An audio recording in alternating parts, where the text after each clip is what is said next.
on va s'intéresser aux fonctions polynômes du second degré et plus particulièrement à leurs courbes représentatives qu'on appelle des paraboles. Alors rappelons qu'une fonction polynôme du second degré, f, ça va être une fonction qui s'écrit sous la forme f de x égale ax carré plus bx plus c, où a, b, c vont être trois réels fixés, avec a qui va être non nul. Donc l'exemple classique, c'est la fonction f de x égale x carré, dont la courbe a cette allure-là, et vous voyez que l'expression algébrique de f est écrite ici.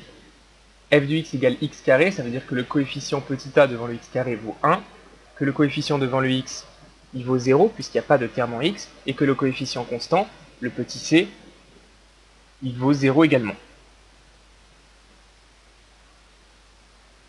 Et donc la question qu'on va se poser sur ces paraboles, c'est qu'est-ce qui va se passer sur l'allure générale de la parabole lorsqu'on va modifier le coefficient petit a, lorsqu'on va modifier le coefficient petit b, lorsqu'on va modifier le coefficient petit c. Alors on va commencer par le plus simple, c'est la modification du terme constant, petit c. Vous allez voir, pour l'instant il est à 0, et si je le mets par exemple à 1, vous voyez que la parabole monte d'un cran. Si je le mets à 2, elle est encore légèrement plus haute. Et ainsi de suite, je peux monter jusqu'à... Alors évidemment, elle sort de l'écran. Je peux monter jusqu'à 7, 8, etc.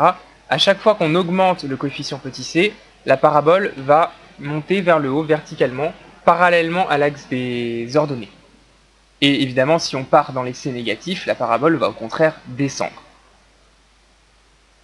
Donc ça, c'est l'influence du coefficient c. Ensuite, l'influence du coefficient a, vous allez voir que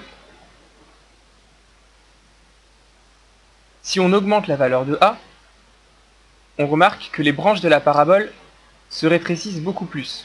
Parce qu'en effet, vu qu'on multiplie le coefficient en x carré par un nombre plus grand, la pente de la fonction va être d'autant plus abrupte, d'autant plus raide. Et si justement on prend un a qui est en dessous de 1, qui est entre 0 et 1, ça va adoucir la pente de la fonction. Vous voyez, là on est en petit a égale 0,2, donc on a 0,2 fois x carré, et la fonction est monte beaucoup plus lentement sur la droite, ou descend beaucoup plus lentement sur la gauche, que lorsqu'on avait petit a égale 1.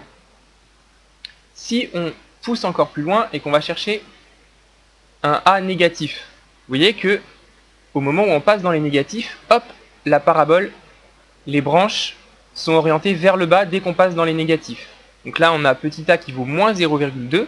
Donc on a une parabole avec des pentes relativement douces également, mais qui sont orientées vers le bas.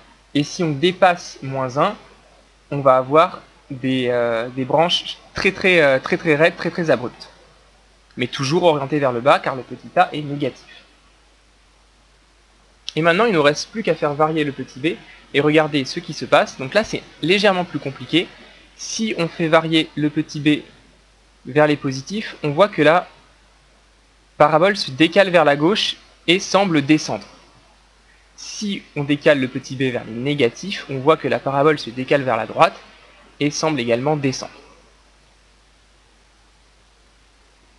En fait, si on regarde la trajectoire du sommet de la parabole, qui est ici le point S, on regarde comment il varie lorsqu'on modifie la valeur de b, on remarque que le point S décrit lui aussi une parabole lorsqu'on modifie la valeur de b.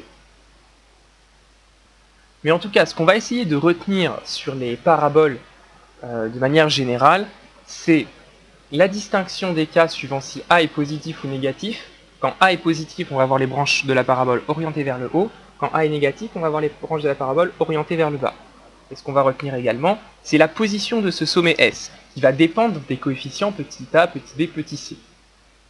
Et en fait, on a un axe de symétrie sur la parabole, l'axe de symétrie qui passe par ce sommet-là, et cet axe de symétrie, son équation, ça va être x égale moins b sur 2a. Alors, on va résumer ça rapidement sur une page blanche. Alors, ce qu'il faut retenir sur les courbes représentatives des fonctions polynômes du second degré, on considère donc une fonction polynôme du second degré, c'est-à-dire une fonction f de la forme f de x égale ax carré plus bx plus c. Et on va retenir plusieurs choses. Premièrement, que la courbe représentative, on appelle ça une parabole. Deuxièmement, que suivant le signe de A, les branches de la parabole vont pas être orientées dans le même sens. Donc les branches vont être orientées vers le haut si A est positif, ou vers le bas si A est négatif. Et la troisième chose, c'est que la parabole va admettre un axe de symétrie, et cet axe, ça va être la droite verticale d'équation x égale moins b sur 2a. Donc on rappelle que les droites verticales ont toujours une équation de la forme x égale quelque chose, x égale une constante. Et cette constante ici, elle dépend en fait des nombres, des coefficients petit a et petit b qui ont été fixés. Vous voyez en revanche qu'elle est indépendante du petit c, vu que petit c n'intervient pas. Donc voilà, on a une équation, l'axe de symétrie a pour équation x égale moins b sur 2a. Et histoire d'interpréter un petit peu plus loin l'orientation des branches vers le haut ou vers le bas, en fait on va pouvoir dresser le tableau de variation d'une fonction polynôme du second degré, et on va avoir deux cas de figure. Dans les deux cas, ce qui va se passer, c'est qu'on va avoir un changement de variation au niveau du sommet de la parabole. Donc le sommet, il a pour abscisse x0 qui vaut moins b sur 2a. Donc c'est pour ça que dans mes tableaux de variation, à chaque fois, en x0, je l'ai mis dans le tableau puisqu'il y a un changement de variation. Alors, que se passe-t-il si a est positif? Si a est positif, on a les branches de la parabole qui sont orientées vers le haut. Donc là, la parabole va commencer par descendre jusqu'à son sommet et ensuite elle va remonter. Donc la fonction va être décroissante jusqu'en x0 égale moins b sur 2a, et ensuite elle va être croissante. En revanche, si le coefficient petit a est négatif, on va avoir d'abord la fonction qui va être croissante jusqu'en petit x0 égale moins b sur 2a, et ensuite elle va être décroissante. Donc voilà à peu près ce qu'il faut retenir sur les représentations graphiques des fonctions polynômes du second degré.